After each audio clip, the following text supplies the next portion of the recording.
Hello everyone, good morning. I welcome all of you from my bottom heart in Learn and Grow classes. Friends, हम पढ़ रहे हैं adjective. Adjective में हमने उसके जो टाइप्स थे लगभग क्या पूरी तरह से उसको समाप्त कर दिया है। अभी उसमें जो शेष रह गए हैं वो है डिग्री और कुछ जो इम्पोर्टेंट वर्ड है एडजेक्टिव के वो किस तरह से यूज होते हैं। जिस तरह से हमने लिटिल को देखा था, फ्यू को देखा था, ठीक उस तरह से बहुत सारे हैं। हालांकि हम लिख करके इसे देख चुके हैं, बट अभी भी कुछ वर्ड्स हैं जो छूटे हुए हैं। किंतु उससे जो हमने नियम जो टाइप्स पढ़ी है एडजेक्टिव की, उसमें उसको पढ़ने के पश्चात ये एक्सरसाइज आती है। तो आइए हम इस एक्सरसाइज को देखते हैं कि इस एक्सरसाइज में क्या दिया गया है। हाँ, जैसा आपसे मैंने कहा था कि जो मैं लिख के बता दे रहा हूं उससे आपको इस एक्सरसाइज में पूरी तरह से हेल्प मिलेगी। आप उस पूरी तरह से कॉन्फिडेंटली इसको कर पाएंगे। तो देखते हैं क्या कह रहा है कि एक्सरसाइज फर्स्ट है और इसमें 10 क्वेश्चन है। ये 2 पार्टों में डिवाइड है, ए और बी में, इसलिए हमने इसको दोनों लिया है। यहाँ इंस्ट्रक्शन दिया गया है कि पॉइंट आउट करिए, यहाँ से छाटिए एडजेक्टिव्स किसको, विशेषण को, फॉलोइंग सेंटेंसेस जो नीचे दिए गए सेंटेंस वाक्य हैं, and state the kind of each, और प्रत्येक की स्थिति बताना है। अर्थात कहना क्या चाहता है। जैसे मित्रों इसमें लिटिल लिखा गया है, नशेम लिखा गया है, एनफ लिखा गया है, भी है, ऑल है, तो ये सब क्या है, एडजेक्टिव है। लेकिन स्टेट यहाँ जानना चाहता है, मतलब क्या कि जो हमने काइंड्स ऑफ एडजेक्टिव पढ़ा है तो ये एडजेक्टिव के किस प्रकार में आता है उसी को हमें बताना है। तो हम चलिए पहला नंबर जो क्वेश्चन है, क्वेश्चन फर्स्ट को देखते हैं। और फर्स्ट क्वेश्चन में क्या कह रहा है कि every dog has his day.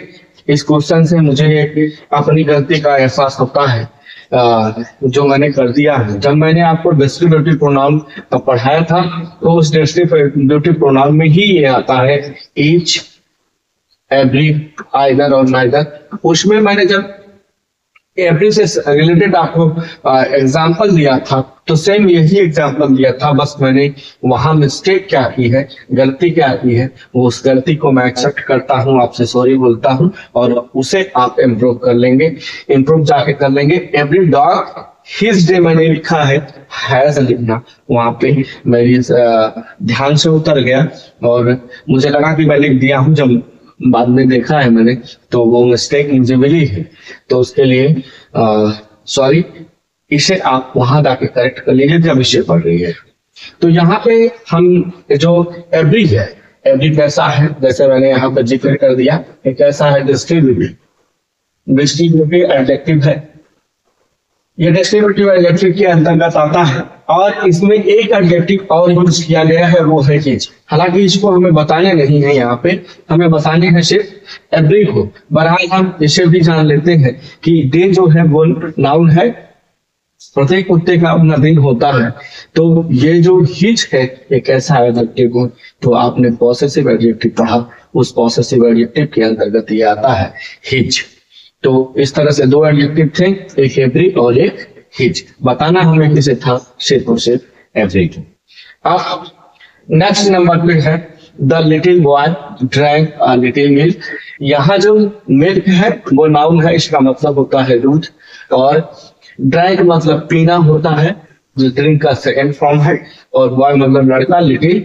और यहाँ जो द किया गया है वो इस बॉय को डेफिनेट करने के लिए यूज किया गया है, ना कि जो हम पढ़े थे द लिटिल जो इंक्लूसिव यूज था वो उसमें इसमें नहीं है। यहाँ से इस लिटिल के बारे में जानना चाहता है या फिर इस लिटिल के बारे में जानना चाहता है, इन दोनों के बारे में जानना चाहता है। बस ये जो है इंक्लूसिव यूज नहीं है, इतना आपको ध्यान रखना है। The little boy drank a little milk, जो लड़का है उसने पी लिया है, जो थोड़ा दूध था वो पी लिया है। तो अब ये आपको बताने हैं अ लिटिल का यूज पॉजिटिव है, निगेटिव है या फिर इंक्लूसिव है। कमेंट बॉक्स में जाइएगा और इसे बताइएगा। बहरहाल हमें यहाँ एडजेक्टिव बताने हैं, तो ये लिटिल किस तरह का एडजेक्टिव है। लिटिल जो है सबसे पहले आपको जानना है लिटिल क्या है, अनकाउंटेबल है। अनकाउंटेबल नाउन है, और जो अनकाउंटेबल नाउन है और ये मात्रा की बात कर रहा है। अनकाउंटेबल है तो जिसे हम गिन नहीं सकते हैं, और तो वो मात्रा की बात कर रहा है, तो मात्रा किसमें आता है? एडजेक्टिव ऑफ क्वांटिटी में। किसमें आता है? एडजेक्टिव ऑफ क्वांटिटी में आता है। तो ये कैसा एडजेक्टिव है? दोनों डिटेल की जो है वो एडजेक्टिव ऑफ क्वांटिटी है। आई होप आपको समझ में आ गए होंगे। अब जो है वो थर्ड नंबर पे है। थर्ड नंबर में लिखा है फ्यू।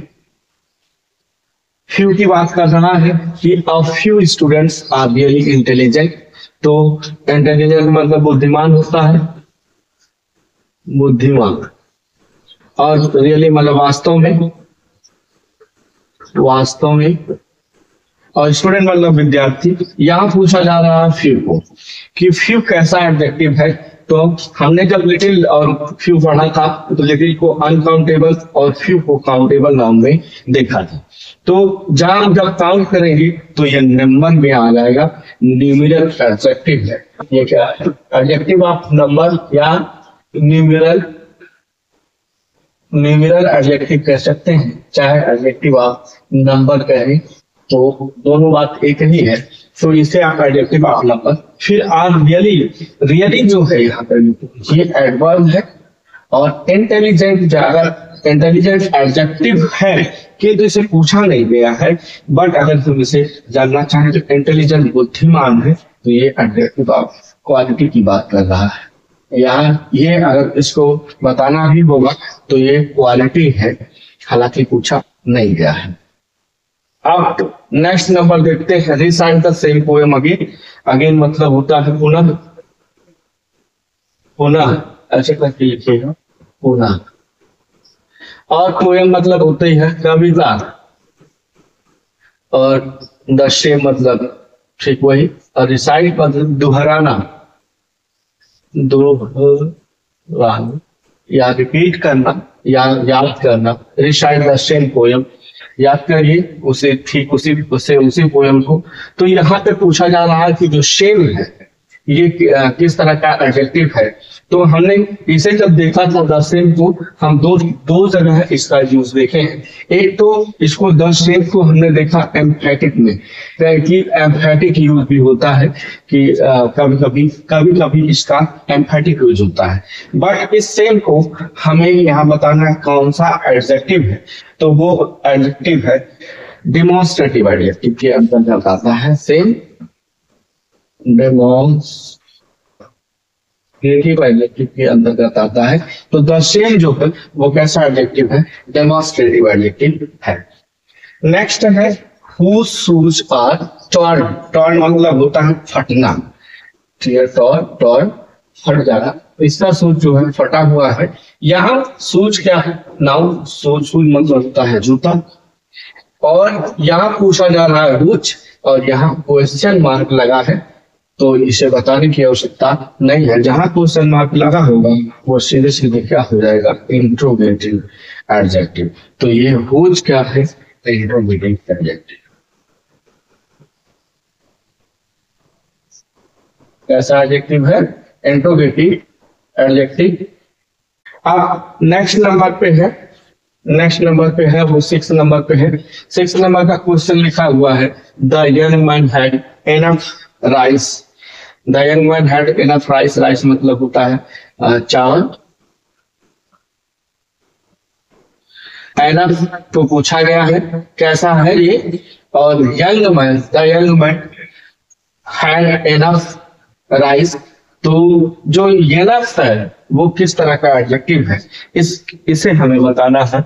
आप गेस करिए कि ये किस तरह का एडजेक्टिव। एनफ कह रहा है जो अनिश्चितता को दर्शा रहा है, इंडेफिनिट नहीं कर रहा है, तो ये है एडजेक्टिव ऑफ क्वांटिटी। क्वांटिटी ये एडजेक्टिव ऑफ क्वांटिटी को दर्शा रहा है। पर्याप्त मात्रा का हमने इसका दो तरह से यूज देखा था। ये जो एनफ होता है, एक तो एडजेक्टिव यूज होता है और एक एडवर्ब। एडजेक्टिव कब होता है? जब ये नाउन से पहले आए, जैसे ठीक नाउन से पहले आया हुआ है तो ये एडजेक्टिव है, किंतु एडजेक्टिव से पूर्व आएगा तो ये एडवर्ब हो जाएगा। तो ये रहा 6 नंबर का, young man had enough rice, जो यंग मैन है उसके पास पर्याप्त मात्रा में चावल है। नेक्स्ट क्वेश्चन है, और वो क्वेश्चन नंबर है 7, his old father does not like such nonsense. His old father does not like such nonsense.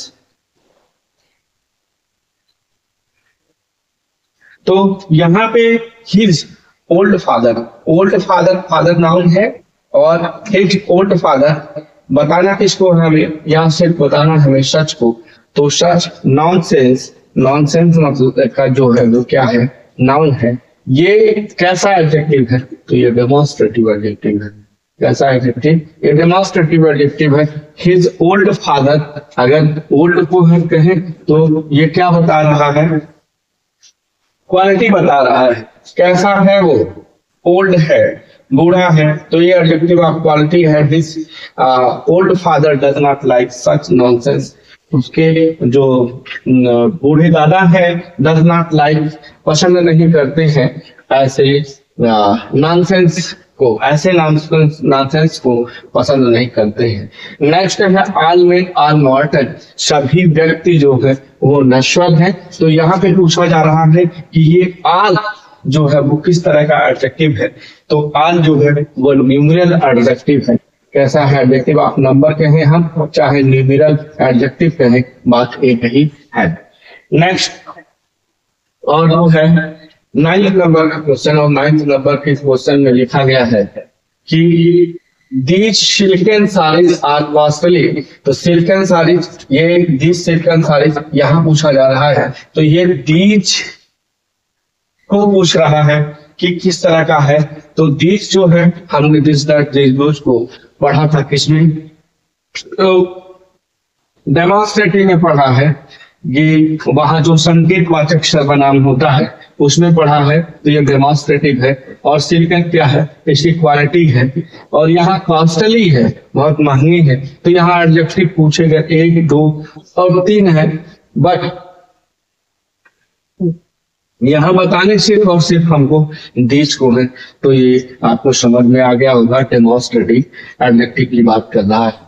अगला है और लास्ट क्वेश्चन है एक्सरसाइज फर्स्ट का, the car sustain heavy damage. The car sustain heavy damage, तो जो heavy है यहाँ पे हैवी ही है जिसे हमें बताना है। कार नाउन है, सस्टेन वर्ब है, और हैवी डैमेज जो है वो नाउन है। तो हमें हैवी को बताना है, हैवी किस तरह का नाउन है, तो वो है एडजेक्टिव ऑफ क्वालिटी। क्या है, क्वालिटी की बात कर रहा है, तो ये किस तरह का एडजेक्टिव है, एडजेक्टिव ऑफ क्वालिटी। और कार को भारी मात्रा में क्षति हुई है, ये इसका सेंस है। तो आई होप आपको 1 से लेकर 10 नंबर की तक का जो क्वेश्चन ना है वो आपको समझ में आ गए होंगे। अब इसी में इसका जो सेकेंड पार्ट है वो बी पार्ट है, और इसमें सिर्फ और सिर्फ बहुत थोड़े से क्वेश्चन है जिसको हमें राइट करने हैं सिर्फ। तो एक्सरसाइज नंबर सेकेंड को जो फर्स्ट का वी है वो देखते हैं। Pick out the correct option, सही ऑप्शन का चयन करिए। आइडेंटिफाई द एडजेक्टिव, और आइडेंटिफाई जो ऑप्शन चयन करने हैं वो क्या होने चाहिए, adjective. Great once fall but once, तो यहाँ पे जो एडजेक्टिव है वो ग्रेट है, तो ऑप्शन पहला सही है, ना वन सही है। ये जो है क्या है, रिपीटेशन से बचने के लिए हमने देखा था कि प्रोनाउन का तरह से यूज करते हैं, वो प्लूरल नंबर में है। बट वंस, तो ये दोनों जो है वो नहीं है, सिर्फ और सिर्फ कौन है, एक। नेक्स्ट है several leaders oppose the bill. Several leader, तो यहाँ पे जो सेवरल जहां होगा वही ऑप्शन सही है, ऑप्शन सी सही है। नेक्स्ट है you should catch him when asleep। asleep हमने देखा था कि जिसका हम सिर्फ और सिर्फ प्रेडिकेटिवली यूज करते हैं, तो ये प्रेडिकेटिवली यूज है, यही सही है, ऑप्शन बी सही है। Which book did you buy yesterday, तो यहाँ पे विच जो है लास्ट में देखिए क्वेश्चन मार्क लगा हुआ है, जहां विच होगा वही सही होगा, और ये ऑप्शन सी सही है। Next, he suffered a heavy loss तो यहाँ पे क्या है, हैवी, जहां भी होगा वही सही होगा, तो ऑप्शन बी सही है। इस तरह से जो हमने एक्सरसाइज फर्स्ट थी इसकी, और उसमें जो दो पार्ट थे ए और बी, उन दोनों को ही हमने पढ़ करके विजुअल समझने का प्रयास किया। मैंने अपनी पूरी तरह से कोशिश की है कि इससे आपको अच्छी तरह से समझ में आ जाए। मैं उस लेवल पर जाकर के आपको बताने का प्रयास किया हूँ। बावजूद इसके अगर आपको समझ में नहीं आया होगा तो आप कमेंट बॉक्स में जाकर के इसको पूछ सकते हैं कि ये क्वेश्चन हमें समझ में नहीं आए। और अगर आपको ये समझ में आए हैं, वीडियो अच्छी लगी हो, तो प्लीज लाइक शेयर और सब्सक्राइब करना ना भूलें। और अब इसके पश्चात जो इसके अगर एक्सरसाइज होगी, उस एक्सरसाइज के साथ मिलते हैं। तब तक के लिए good bye and thanks for watching video. Have a nice day.